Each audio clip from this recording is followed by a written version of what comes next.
Eu sempre digo aqui que se depender de mim, essa cultura jamais vai acabar, né?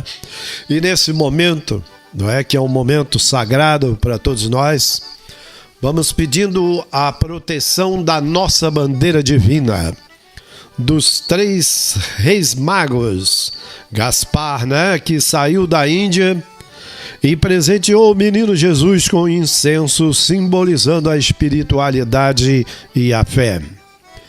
Baltazar, o rei Baltazar, saiu da Arábia, levando mirra para Jesus, um presente que simbolizava a imortalidade.